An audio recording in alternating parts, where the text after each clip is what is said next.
तेरा शीश नहीं झुकने दूंगा। हाँ, मैंने कसम उठाई है, मैं देश नहीं बिकने दूंगा।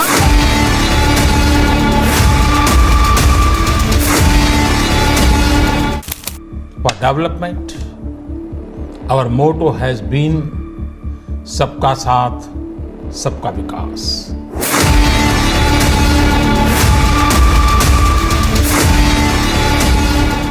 हेलो दोस्तों, स्वागत है आपका। आज हम बात करेंगे बेरोजगारी, भ्रष्टाचार और वुमेन सेफ्टी के बारे में।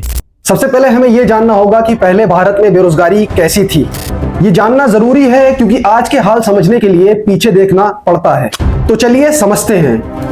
अगर हम 1980 और 1990 के दौर की बात करें तो नेशनल सैंपल सर्वे ऑफिस, जिसे NSSO कहते हैं, उसके डाटा के मुताबिक बेरोजगारी 4 से 5% के बीच में थी। ये ज्यादा नहीं लगता, लेकिन उस समय भारत की जनसंख्या भी आज के मुताबिक कम थी, तो ये परसेंटेज इतना भी छोटा नहीं था। साल 2004 और 2005 में पीरियोडिक लेबर फोर्स सर्वे यानी PLFS के हिसाब से बेरोजगारी 6.1% तक पहुँच गई थी। उस समय 93% लोग ऐसे काम करते थे जहां ना कोई पक्की नौकरी थी, ना पेंशन थी, ना कोई सुरक्षा थी।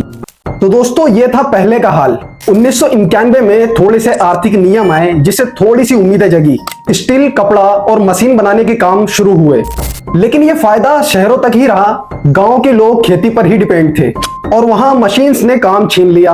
पंजाब में 1980 तक खेती से 70% लोगों को काम मिलता था, लेकिन सन 2000 तक ये 50% से भी कम हो गया क्योंकि मशीन्स काम करने लगी। NSSO का 2004-05 की रिपोर्ट ये दिखाते हैं कि काम तो था, लेकिन ना पक्का था ना अच्छा। अब बात करते हैं आज के हाल की। बेरोजगारी कितनी बड़ी समस्या बन चुकी है और देश के अलग अलग राज्यों में कितने लोग बेरोजगार हैं। ये नंबर्स हमें असली सच बताते हैं।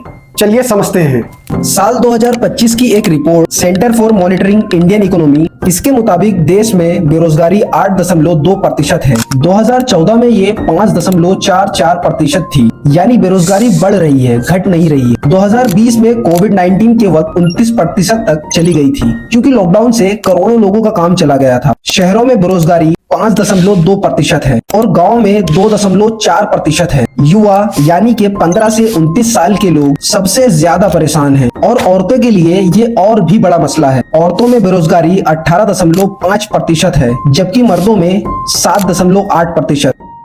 अब चलिए राज्य वाइज समझते हैं, क्योंकि दोस्तों हर राज्य में अलग अलग समस्याएं हैं। कहीं बेरोजगारी बहुत ज्यादा है और कहीं कम। ये नंबर हमें समस्या की गहराई को बताते हैं। तो चलिए शुरू करते हैं।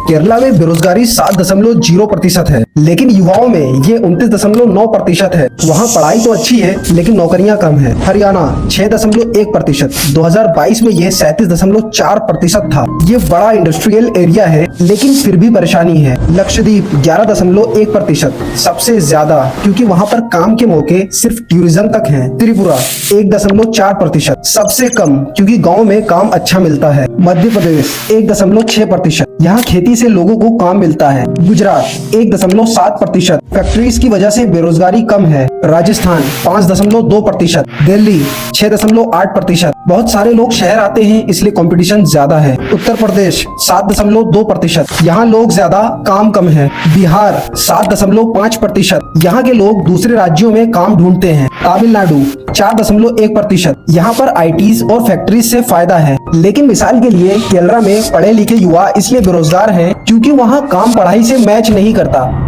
तो दोस्तों, अब हम समझ चुके हैं कि बेरोजगारी कितनी बड़ी समस्या है, लेकिन ये इतनी क्यों बढ़ रही है, इसके पीछे कौन सी वजह है। चलिए एक एक करके समझते हैं। पहली वजह है पढ़ाई का काम से ना मिलना। हमारे स्कूल्स और कॉलेजेस भी वही पुराना सिखाते हैं, जो आज के काम के लिए काफी नहीं है। एक रिपोर्ट के मुताबिक 70% इंजीनियर पढ़े युवा नौकरी के लायक नहीं है। दूसरी वजह है मशीन्स। फैक्ट्रीज में अब रोबोट्स काम करते हैं, जिससे लोगों की नौकरियां जा रही है। एक स्टडी कहती है 2030 तक 40% काम मशीन्स कर लेंगी। तीसरी वजह है देश का पैसा। 2024 में देश का विकास 6.8% था, लेकिन नए काम के लिए पैसे नहीं लगाए जा रहे हैं। चौथी वजह है ज्यादा लोग। हर साल 1.2 करोड़ युवा काम ढूंढते हैं, लेकिन नौकरियां सिर्फ 5 से 6 लाख बनती हैं। पांचवी वजह है सरकार के गलत नियम। काम के कानून इतने उलझे हुए हैं कि कंपनियां नए लोग नहीं रखना चाहती।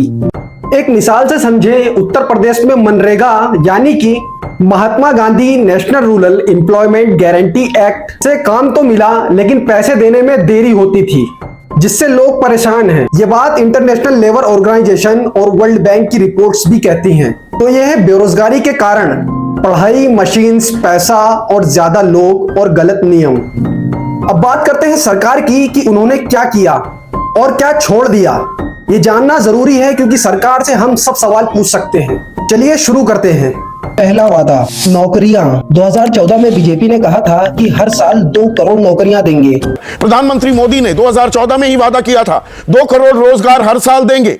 9.5 साल हो गए हैं तो 2 करोड़ के हिसाब से 19 करोड़ रोजगार सृजित हो जाने चाहिए थे। लेकिन 2014 से 2024 तक नौकरियां 41 करोड़ से कम होकर 40 करोड़ हो गई। मेक इन इंडिया से सोचा था कि फैक्ट्रीज का हिस्सा 25% होगा, लेकिन अभी भी 17% है। मिसाल के लिए गुजरात में फैक्ट्रीज तो बनी, लेकिन वहाँ के युवाओं को ज्यादा काम नहीं मिला। दूसरा वादा, गरीबी। सबका साथ सबका विकास। Our motto has been सबका साथ सबका विकास. We are with all citizens and for development of all citizens. इस नारे में कहा गया था कि गरीबी खत्म हो जाएगी, लेकिन वर्ल्ड बैंक की 2024 रिपोर्ट में 11% लोग अभी भी गरीब हैं। गांव में 80% लोग अभी भी गरीब हैं। मिसाल के तौर पर बिहार में घर तो मिले, लेकिन काम नहीं मिला। तीसरा वादा, भ्रष्टाचार। न खाऊंगा न खाने दूंगा। और मेरा तो मंत्र है, न खाऊंगा न खाने दूंगा।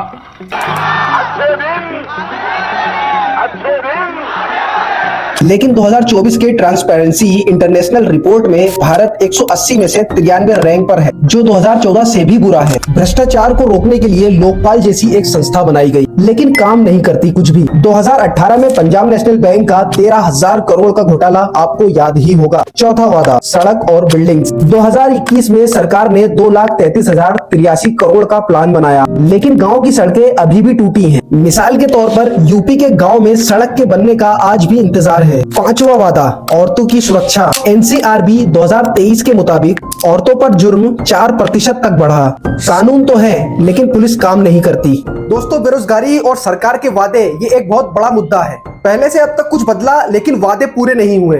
केरला में 29.9% लोग अभी भी बेरोजगार हैं। त्रिपुरा में 1.4%। ये दिखाता है कि हर जगह अलग अलग समस्याएं हैं। ये सही कब होगा?